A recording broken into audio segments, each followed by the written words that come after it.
reading all of these and really diving into them is, for me, I think what it took to pass from kind of the, well, that's interesting, to this is something that deeply connects with me enough to change my behavior.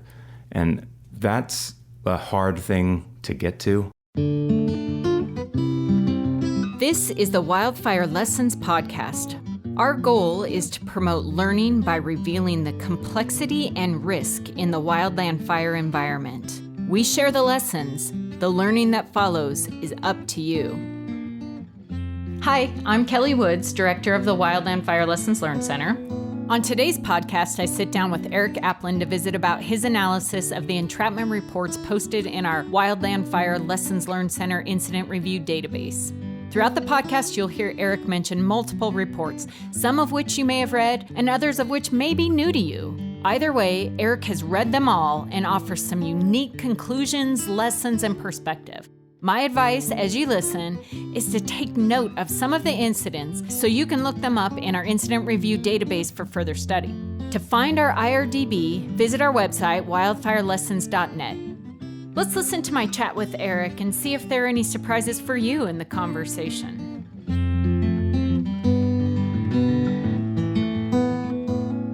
Hey, Erik. Thanks for joining us today to talk a little bit about what you've been doing, what kind of research, what kind of deep dive into our incident review database, and some of the cool stuff you've been finding. So appreciate you being here. Why don't we start with you telling us who you are and how you got here? Yeah, great. Hey, Kelly. It's really nice to be here, be able to talk about this. My name is Erik Apland.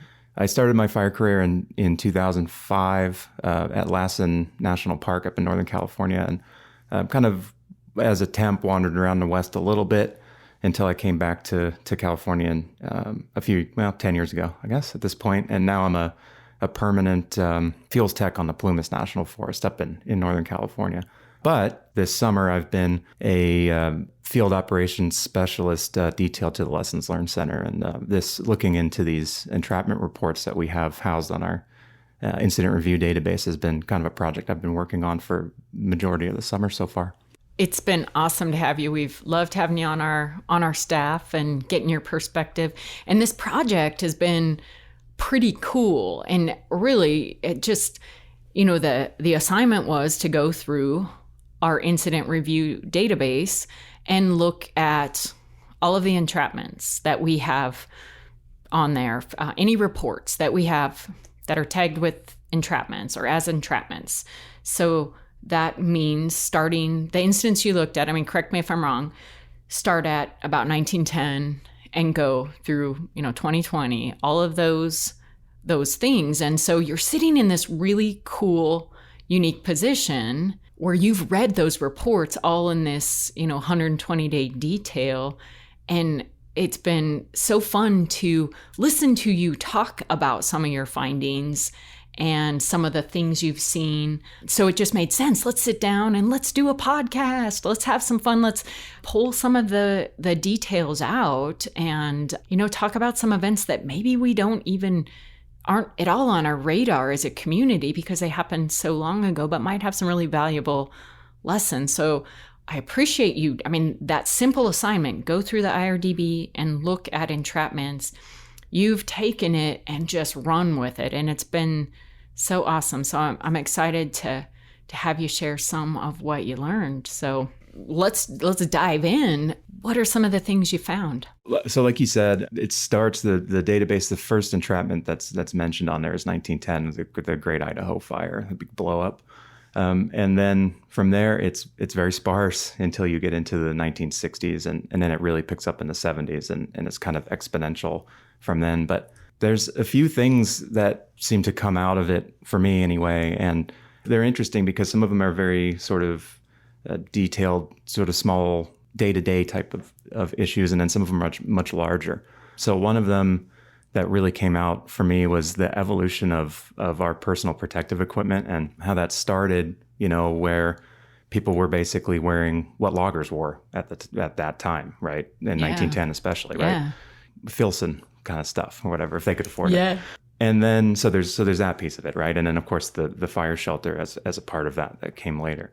Then there's things like the issues that would come up in these reports, usually starting more around the 60s and 70s, that are still issues now or are things that we seem to have finally started to address even in the 15 years of my career, the last 15 years. There's how these reports have changed and how variable they are, because I think there's a kind of an assumption that the older reports are a certain way, the newer reports are a different way, right? But that's not actually really true. It really, I think, depended on who was writing it and what their directives were. And there are some older reports from the 60s and 70s that say some things that are really surprising, that are said in different terminology than we would use now, but are definitely things that we could say now and have the same sort of sensitivity to things like mental health and personal well-being, that kind of stuff that we kind of talk a lot more about now, and I think we don't think about being in the 70s. So there's just a wide variety of different things that come up, and it's been really fascinating to see this. Let's kind of dive a little bit more into the reports initially. I definitely want to talk about the PPE thing, because I think that's something that's pretty fascinating, and looking at that evolution. But at the Lessons Learned Center, of course, we like to look at the reports. We like to look at how the learning culture has grown and evolved, and a huge piece of that is how reports have evolved. So dive in a little bit more. Give me some more details on like what you might have seen in, early reports, whatever, pick a decade, up until, like maybe what was going on in the 90s versus what we're seeing now. Talk about that a little bit. Yeah, absolutely. Starting with 1910, that first 50 years from 1910 to 1960, there are only 13 reports that are in there. Obviously, there were many more entrapments than that in those 50 years. And those early ones are very factual. They're, like I said, they're very variable. You really can't tell exactly what it's going to say. I mean, what's fascinating about them to me is that there really are a pretty interesting window into what it looked like to fight fire in the first 50 years, basically, since the big blow up, and how different, truly different it was then versus even in the 60s and 70s, and certainly now. In what ways? What are some? Right. So, the only organized type of crews that seemed to exist at that time were like the Cs, right? The CCC program in the 1930s. Otherwise, it was kind of, ranchers would show up, or they'd have some loggers that were nearby and they'd come over. Very little sort of existing organization.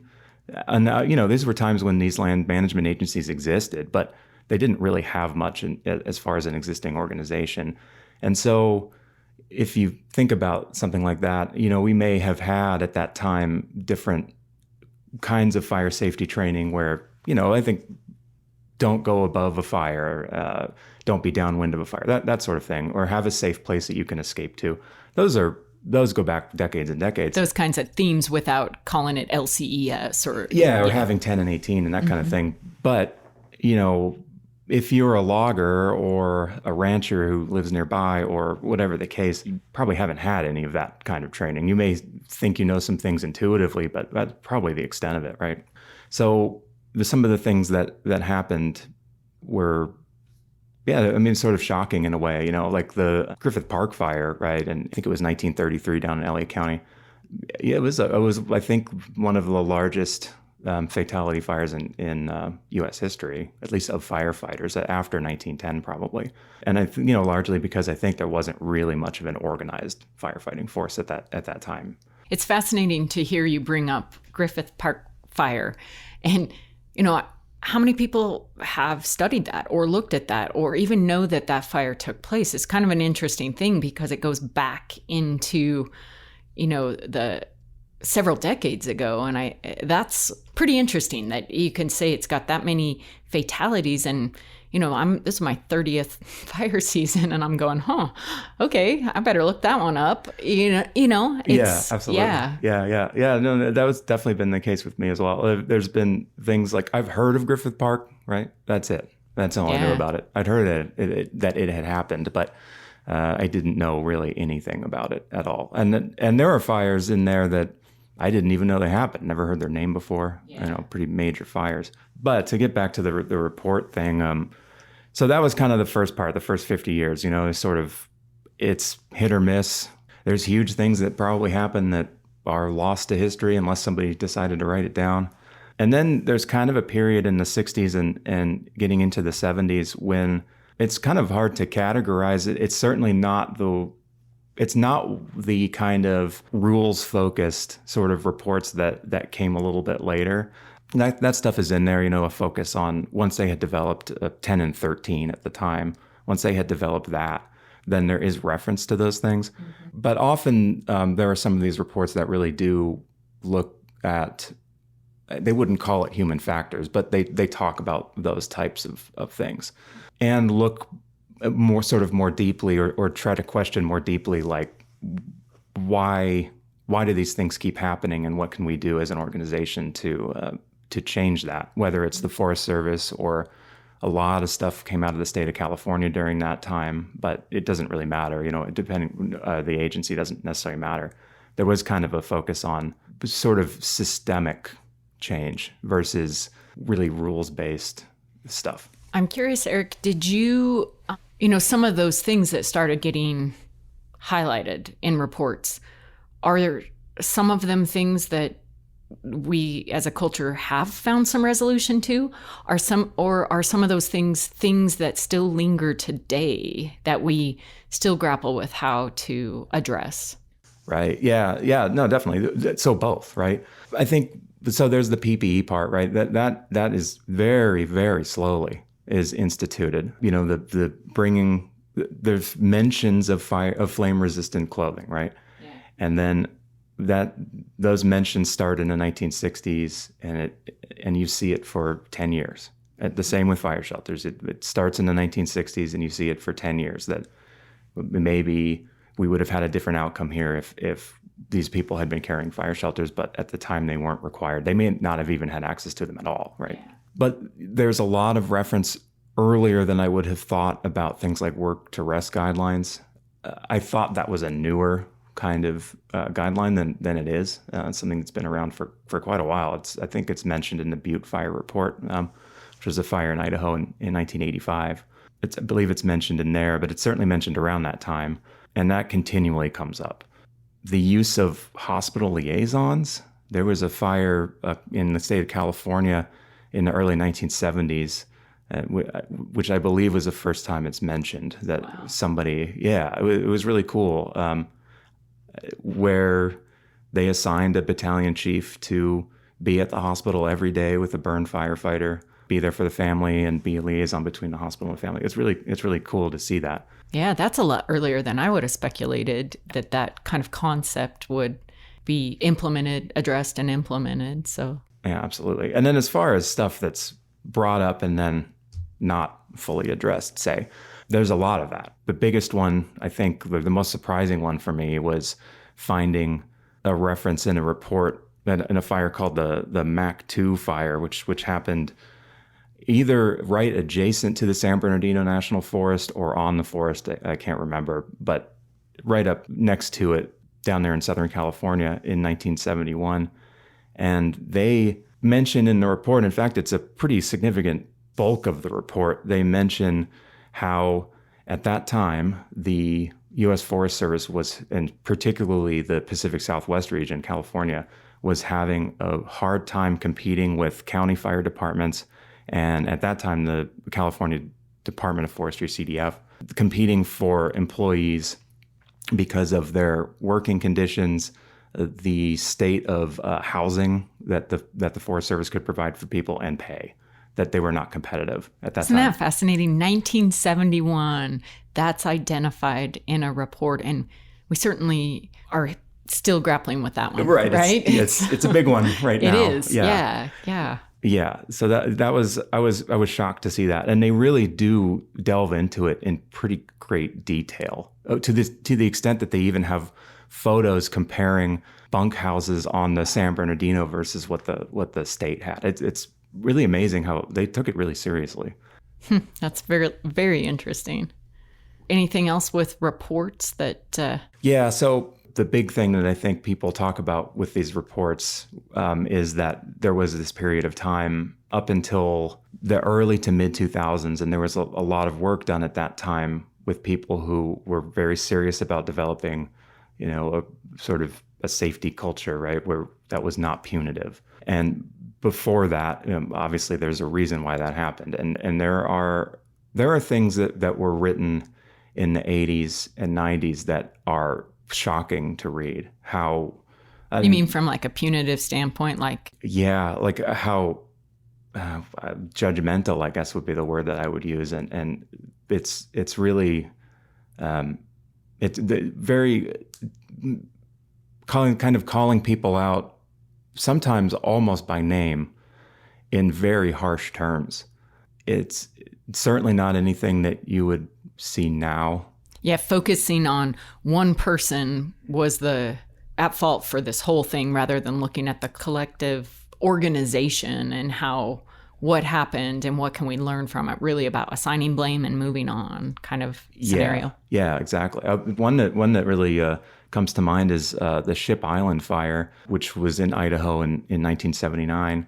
It actually says in that report that one of the problems they think is that there was not retribution for crews that didn't produce line. And because the thought was, we can always catch on the next ridge, so why bother? And I find that hard to believe that anybody actually thought that way. Yeah, that sentence made it into a report. Yeah, it's amazing. And in the same report, it says a little bit later on that when the fire was first identified, I believe certainly smoke jumpers flew it. I believe a helitack crew flew it as well. And both of them separately said they didn't believe the fire should be staffed at all. It's a very strange thing. It's almost like they didn't read their own report. It's so contradictory in all these different things. And then ultimately the firefighter who passed away on that fire, they have criticism for him as well. And it's, like I said, it's not the kind of thing that you would see now.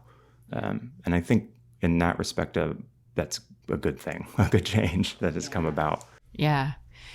What are your thoughts? Just like I said, you've just read all of these reports in this short time frame. So what are your thoughts on reports of, today or the last few years and how those look? And it seems to me there's more of a focus on a narrative, telling a story, looking for opportunities to learn. What's your reaction to what the contents look like now and how we can apply them back to the community to learn? So it's often the case that the newer reports tend to be, in some cases, longer, but it's because they look more seriously at things like human factors. And so there was a fire in 2011, a Coal Canyon fire in South Dakota, where a Type 6 engine got burned over. And in that case, there is a long discussion of why. There were actually two separate burnovers that were very close to each other, right? And there's a long discussion of why, in the one case, the people who were driving the Type 6 engine decided to go forward rather than back up. Mm-hmm. And it includes even photos of what it would have looked like from their point of view, what it would have looked like out of the windshield versus the side mirror, and why they would have chosen to go forward, which ultimately ended in a pretty narrow draw, which is where the that burnover happened. And then on the same fire, on the same road, there was a single firefighter who was standing in the road when there was a sudden flare-up, right?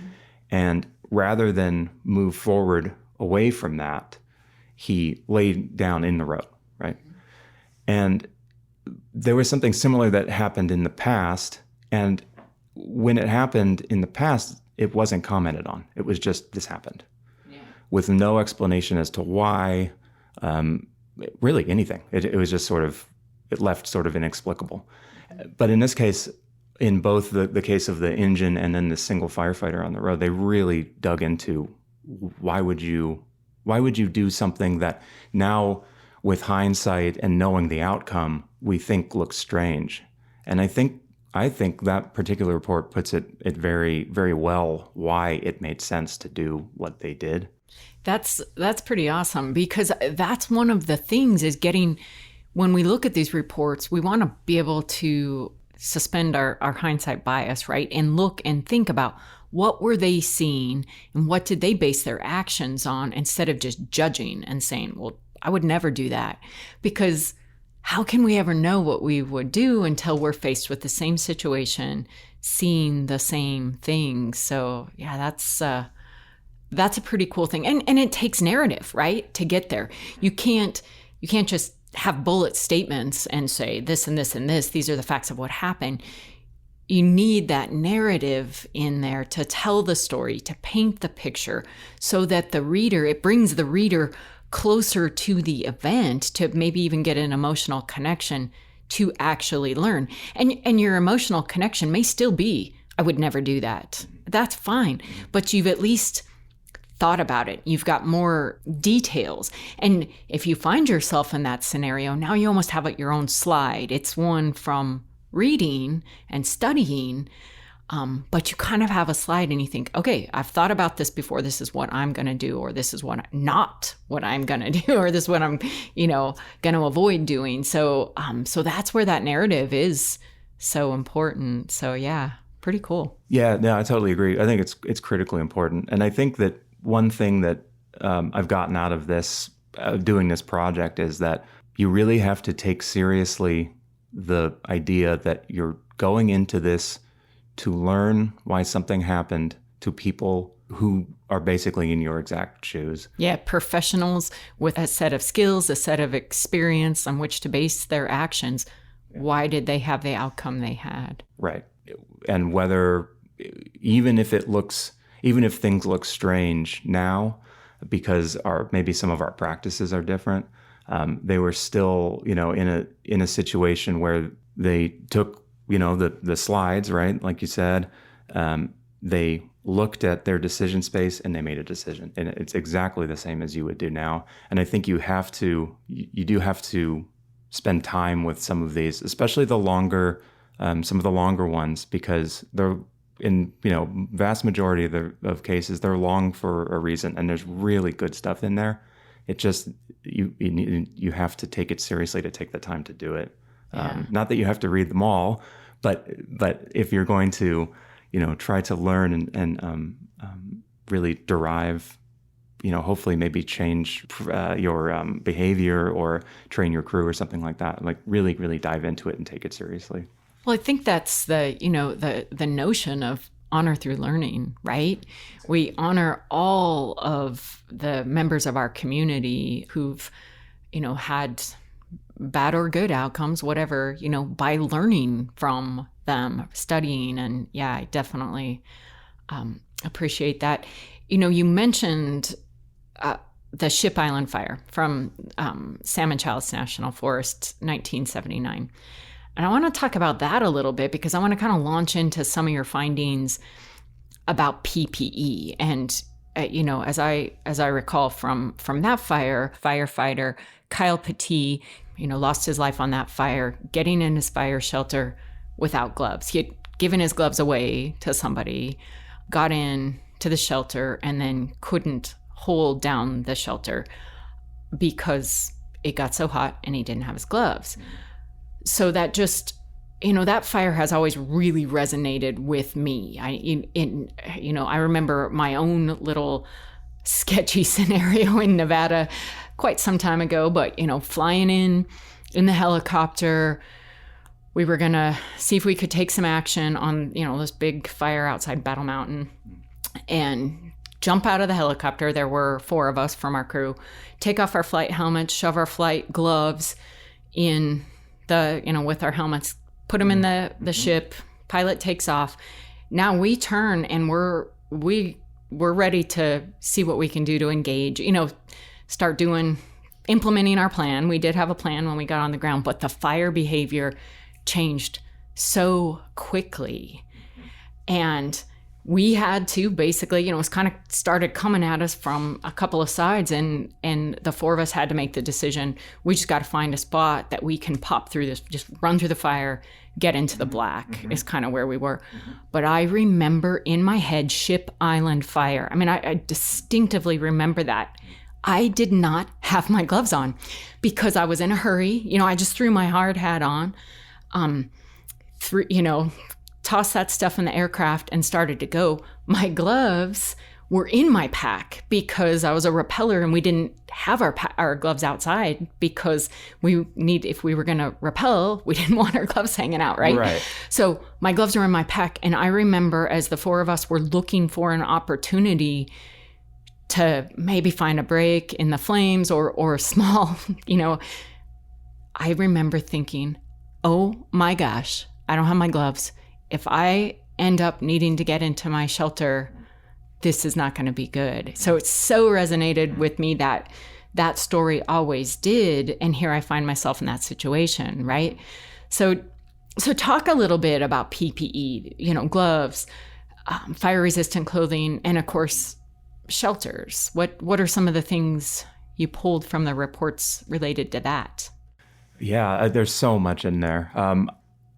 I think actually something that having read all of these, right, and seeing this evolution from just kind of thick cotton clothing to flame-resistant clothing, first just the shirt, then shirt and pants, and then throughout the decades, especially when often in these reports there will be an analysis of PPE, especially starting maybe in the 1990s, and it will look at how did it do, right, for further development. And seeing that really made me think in a new way, which I was kind of surprised that I had never thought about this before, but of what our PPE is actually supposed to do, and what it's capable of and what it's not capable of. And that kind of led me to a really, really great video that's on YouTube of he's a fire, or was, I don't know if he's retired or what, but he was a fire captain with LA County. His name is David Leary, and he does it's a presentation that he's giving to a rookie class where he talks about falling through a roof on a warehouse fire. And he says the reason why he's here is because he was wearing everything. And he has all of his PPE that he was wearing laid out on the table. And he said, this is what the department issued me. I was wearing all of it. And he said, and all this stuff, all it did was buy me some time. That's it. And I never had thought about it like that before. And his big point was he was walking on a roof and all of a sudden he had fallen almost 20 feet into a burning building. It happened instantaneously. And so whatever he was wearing, the moment he fell through the roof is all he was ever going to be wearing. Yeah, he didn't have time to put a shroud on, nope. Get his gloves on. All of it. And I think that's one of the surprising things for me that has come out of doing this just personally, is that I've always definitely been someone who would have the gloves clipped to the pack, and with the thought that I could just throw them on if it ever got hot or something like that. Yeah, I had mine inside my pack. Right, exactly. But you had them right somewhere. I had them. Right. Yep, check that box. Yeah, but in reality, that's just not true. When fire reaches you, or heat or whatever it is, what you're wearing is what you're probably going to be wearing. You're probably not going to have. There are cases, of course, where people have some time and sort of watch the fire come, but in, I would say, the majority of cases, it's whatever you've got on is all. That's all you're ever going to have on. It's not going to get better. So that's that part of it. Sort of the flame resistant clothing, the gloves, the fire shelters is a really fascinating topic. We could probably do a whole podcast just on that, huh? Yeah, multiple probably. But one thing that I just looked this up to get a real number. And of course, these reports aren't comprehensive to everything that happened. Well, and I think that's an important thing for us to always remember in this process is these are the reports we have. Somebody took the time to study it, to draft it, to submit it to Lessons Learned. that's what the IRDB is. So it's not inclusive of every single activity or event or incident that's happened over time. No, not by any means. I mean, I remember meeting someone in my first fire season who showed me some scarring on his wrists from being in an entrapment with a fire shelter, and I've never found that in the database. I don't know where it was or when, really. It's interesting. So I looked this number, and just in the period of 1985 through 1989, and really there were about 600 fire shelters that were deployed, smokes. which is half of the total. It's fascinating because they got to such a huge number because during that time there were these mass shelter deployments of dozens of people, whole divisions in some cases. Yeah, Butte Fire. Yeah, the Butte Fire in '85, same Lake Mountain Fire, both on the Salmon in 1985. There were several. 1988 was actually had the most shelters deployed. There was an entire division, 107 people got into fire shelters up in Montana. Just shocking. And what came out of that for me anyway is that they really, really worked. And especially that Butte and Lake Mountain Fire, those were, in many cases, I'm sure not across every different location that people were at, but in many cases, they certainly saved people from being injured. But I'm sure there would have been, many fatalities as well. And as it is, in the report, at least according to the report, there really weren't any burn-related injuries associated with the Butte Fire in particular, or I believe the Lake Mountain Fire too, which is pretty incredible. Yeah. So to get back to kind of fire shelters and how they kind of came about through the lens of these entrapment reports, and the first reference that I found was from a letter that the chief of the Forest Service wrote after the Sundance Fire, which was in North Idaho in 1967. And it was an entrapment of a dozer operator and what I believe at the time was called a sector boss, but basically a division. And they were out way, way ahead of the fire, right? I mean, miles. But it so happened that day the fire ran something like 15 miles, very unexpected. And so they were caught. And at that time, fire shelters did exist, but the belief was that they were only really useful in very light fuels like grass and light brush. And so they were only issued to crews who were fighting fires in that kind of fuel.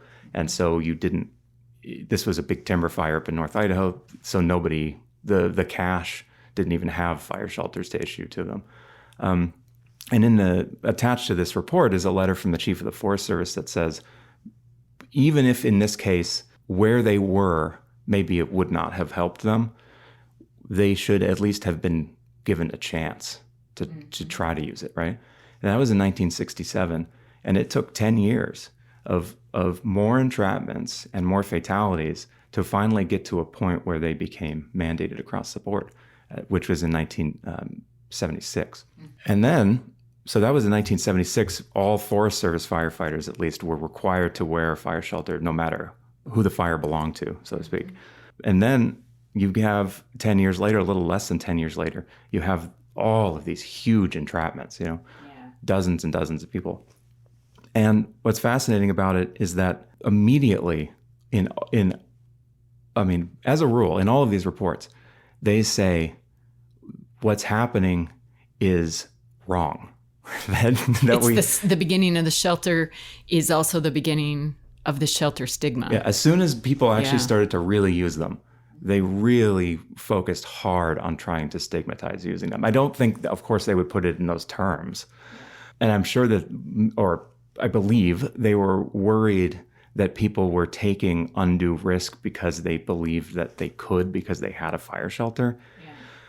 But, I think the result of that, I think, is pretty clear that there is this huge stigma around it that we've been dealing with since then. And some of the things that are said in these reports from the mid and late 80s are again, they're shocking. The recommendation that there should be an 11th fire order saying that you should only use a fire shelter as a last resort. And so it's kind of an interesting question. Like, is a fire shelter a piece of PPE like Nomex that you should use if you think there's a possibility you might be burned, or that the air is not going to be breathable, or really significant ember fallout or something like that? Should you just err on the side of caution and use it, or should you treat it like a last resort? And almost like, I'm only going to use this thing to save my life, and any other use of it is illegitimate, which is kind of the way that those reports are written. Yeah. That if it wasn't immediately life-threatening, then you probably shouldn't have used it. And it's interesting because if you can improve your conditions and, prevent some sunburns or get better air, to protect your lungs, or if you can improve your conditions, it's like you put on a shroud to, improve your conditions, or you, exactly. You do these things, but yeah, that if you pop a shelter, that stigma, it's not about, well, I wanted to improve my conditions, Right. Yeah, it's really pretty fascinating. Is it truly PPE?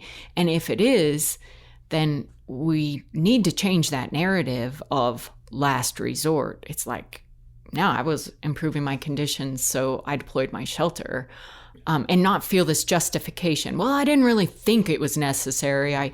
Because obviously the danger in that last resort is, when do you cross the line from having plenty of time and then it's last resort, and now you've squandered your time and can't get yourself a good spot to deploy your shelter? You don't have time to do the things you need to do to get your shelter a good seal, a good location, all of that. So yeah, that narrative of last resort leads you to, precious seconds, lost. Yeah, absolutely. And something that I didn't know about really at all until I started reading these was how common it is for it to be necessary to remove one.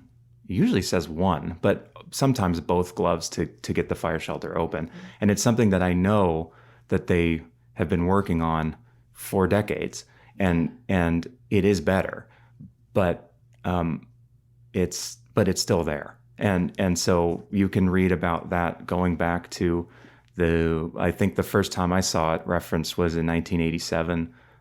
Yeah, they talked about there being at the entrapment site, there being multiple right-handed gloves left in place because they couldn't manipulate opening the shelter, and that just carries on. And so, like you said, if you're thinking, okay, maybe I'll take it out of my pack and I'll hold it, or maybe I'll take it out of its case and I'll hold it in that sort of soft plastic that it's in.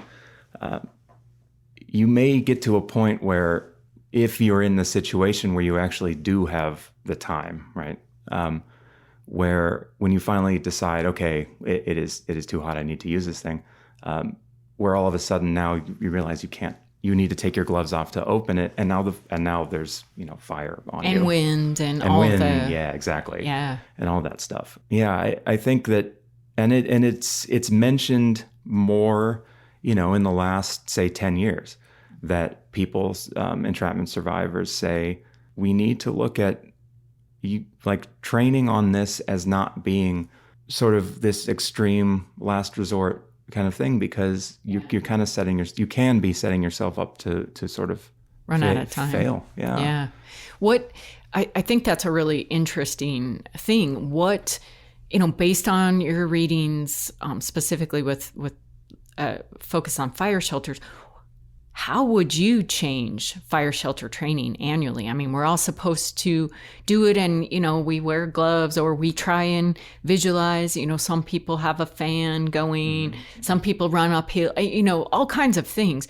But based on an actual analysis of shelter deployments in our business, how would you change the training? What would you recommend people do?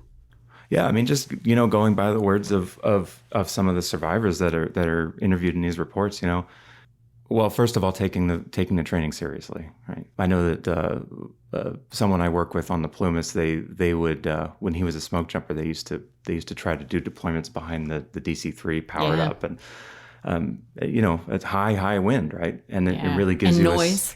Very noisy, right, uncomfortable, and it gives you a sense of how difficult it might be. So there's sort of that thing which people have talked about, right, using fans and that kind of thing. This was brought up during actually a previous podcast on the bullfire in Arizona. When do you get training? When do you talk about using a fire shelter as a shield, traveling, like moving with it? Yeah. There was a fire in 2002 where it was called the Price Canyon Fire in Utah, where a group of smoke jumpers ended up being entrapped and escaping, or a variety of different things. But there was one fellow who used the fire shelter kind of as like a turtle shell. So he put his arms and legs through the straps, and with that on his back, facing away from the oncoming heat, he dug himself out an area to deploy the shelter. And it's a brilliant idea, right? And I didn't see that referenced anywhere else. So I think probably, at least in my experience, I don't think I ever got enough practice. It was kind of you go to the refresher, you go out on the lawn, and you're good for the year, right? Yeah. And I think that's especially true of militia and maybe places that don't have as high of a fire load as well. So it may be the case that there are places, like behind a DC-3, right, where they do more intensive kinds of training, but anybody could find themselves in that situation, and so I think doing a variety of different, not just different sort of environmental conditions, but also what the goal is, right? Yeah. Because to me, in my sort of mental model, the goal is escape until a point where I realize I can't escape anymore, find a good place, and then deploy it in that that prone position, wearing all my PPE, right? There are many deployments that don't look like that, that were successful in some way, prevented injury or whatever. So I think really training on that more in different ways, in ways that look different, would be potentially very helpful. Yeah. And maybe, just increased dialogue. If you're facilitating the training, increased dialogue, what is in the realm of possibility, or what are some considerations? And as you say, listening to those survivor stories, our last podcast, the mud fire, you heard the story from Chris Fry, off the Angeles, of what it was like for him and that decision making. And one time, when the time wedge is closing and you gotta take care of it. Or, the South Canyon video that Wolfstar put out several years ago, listening to Tony Petrelli and Mike Cooper, those jumpers that deployed there, really taking those words and thinking about them, facilitating a really good discussion, rather than, like you said, popping your shelter in the grass and going, cool, I'm done for the year. Check that box and I'm moving on. Give me my red card. Exactly. Yeah. Shaking it. Somebody's outside shaking it. Yeah, because the more we can have considered these things, like, wow, what would I do given that scenario? The more we will be ready to make good decisions, critical thinking, when we find ourselves in a decision, in a space that we never thought we'd be in, because nobody ever thinks, I'll probably deploy at some point. Nobody thinks that, right? We all think it's never going to be me. But really thinking about it and studying. And so it's cool that you've, mined through all of this and come to some good conclusions. Yeah. And I think that how I looked at fire shelters and what I believed about entrapments has changed, just in the past couple of months from doing this. Again, my sort of mental model of what an entrapment and shelter deployment looked like was the South Canyon fire. And that happens, right? That happens with some frequency. And often those kinds of fires, those kinds of entrapments are the ones that have a lot of people associated with them, right? But the majority of instances of entrapment don't actually look like that, really. Yeah. They're more like a very sudden increase in in fire intensity, or a very, very sudden change in direction that then, oftentimes just immediately falls away again. Yeah. And in that case, you may or may not have a chance to even get the fire shelter out, but those are entrapments as well. Exactly. And that's not something that I really ever thought about at all. And I think that's where sort of thinking of a fire shelter as something that could potentially be a shield, it could be very useful. And being ready, I guess, in your mind to try to eliminate any stigma you might have to, like, what does it mean that I have to get my shelter out? I'm crossing a line. I'm stepping, just immediately going for it the same way that you would, raise your hand to your face to protect your face from heat, right? Yeah. Same thing. And there are cases of those types of things happen. Yeah. So one thing I'm curious about, Erik, is, you've gone through all of this work, and I know it was it was a lot of work, a lot of reading and study. What is, is there a report that stands out to you that people should get into the IRDB and check out now, and read and learn from? Is there something like that? Or what would you tell people? What did you learn that you think other people could learn? Yeah, no, that's a great question, Kelly. I think I would say that my number one answer would be look for your area. Look for your state. So because you can select out in the IRDB, you can select out, type of incident. So you can look for entrapment, and then you can put in your state and just leave the rest blank and see what's there. There's some states you're going to come up with a lot, right? Because in my case, like, I found out that there were multiple entrapments directly in the area that I work in now, and I was only marginally aware of a couple of them and completely unaware of several of them. Yeah. Right. And so that would be my first recommendation, is if it's an area that you're working in, especially if it's like your IA responsibility area, it'd be very behoove you to know what happened in those. Yeah. Right? What's the history? Yeah. But, just sort of generally speaking, I would say I really, really thought that the Coal Canyon fire, so the 2011 in South Dakota, I really think that's a very good report. And really, it delves into so many different things that in the past had not been looked into, and really takes seriously trying to figure out why the people who were involved thought that they were making the best decision that they could. I think that one's incredibly good.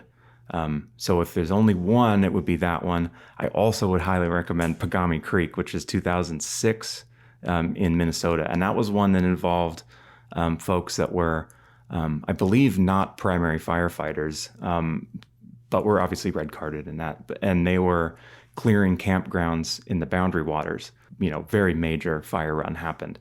And they ended up having to deploy shelters either in the water, deep water, cold deep water, or on the little sandbar. That is also a very good report, and goes into a lot of different human factors and thought processes, not just among them, but what was going on back at camp as well, and the planning process, and sort of miscommunications or opportunities that could have been taken that weren't in the planning process. That one is very good as well. Awesome. Thanks, Erik. Just in closing, I'm going to ask you, what is a personal lesson, focusing on this huge deep dive you've done in these kinds of events? What's a personal lesson? What did you learn that you were going to immediately apply throughout the rest of your career?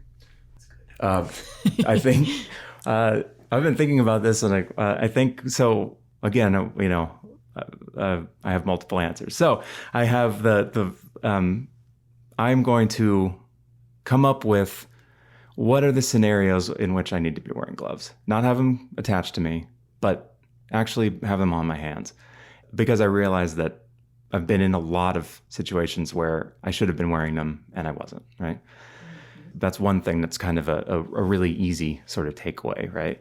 But the big thing for me is that it took reading this stuff and spending hours and hours with all of this to get to a point where it actually did sort of have the emotional weight that it would change behavior. I believe. I mean, I haven't been on a fire since I started this, so we'll see, I guess. But I do believe that it will change my behavior. And it took time, but there's some really hard things in some of these reports. And when you read through those, that was somebody, right? And I think, like you said, we honor these people by remembering and learning from them, right? Whether they were injured or passed away. And the weight of sort of reading all of these and really diving into them is, for me, I think, what it took to pass from kind of the, well, that's interesting, to this is something that deeply connects with me enough to change my behavior. And that's a hard thing to get to, I think. But that's where you're going to be able to make a difference in yourself or with your crew or whoever, is finding a way to make that connection so that it is truly meaningful to you and not just kind of an interesting part of history. Yeah. Thank you. Thank you so much, Erik Apland, for sitting down today with me and for taking on this project. I really appreciate it. Yeah, thanks, Kelly. It was great. I gotta say, dude, the original assignment was go through and check tagging. You pretty much blew it out of the water. A+.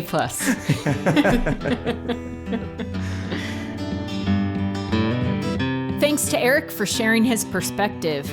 Keep in mind that this conversation only scratched the surface on the information that can be mined from studying incidents of the past. Also remember, it would be impossible to mention every entrapment incident that has occurred since 1910 in this one podcast. There are some amazing stories that you should check out if you never have, such as the story of Zuni hotshot Chrissy Boone, who used her shroud to protect her gloveless hands during her shelter deployment on the Holloway Fire in Oregon in 2012. Or some of my favorite lessons can be found in the FLA written about the Horse Park Fire entrapment, which took place in Colorado in 2018. Those involved in this entrapment capture their story and share lessons that have immediate practical application for others. I hope this podcast has gotten you interested in visiting our website and IRDB to conduct your own study of our incident reports. Also, remember, we rely on you to send us your lessons. Thanks so much for listening.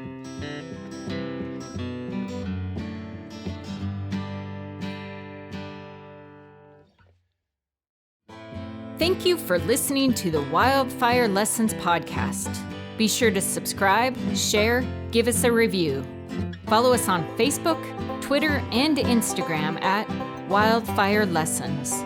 For more information, visit wildfirelessons.net. Music provided by second-generation smoke jumper Steve Baker, who always likes to keep one foot in the black. Thanks, Steve. Remember, we honor through learning.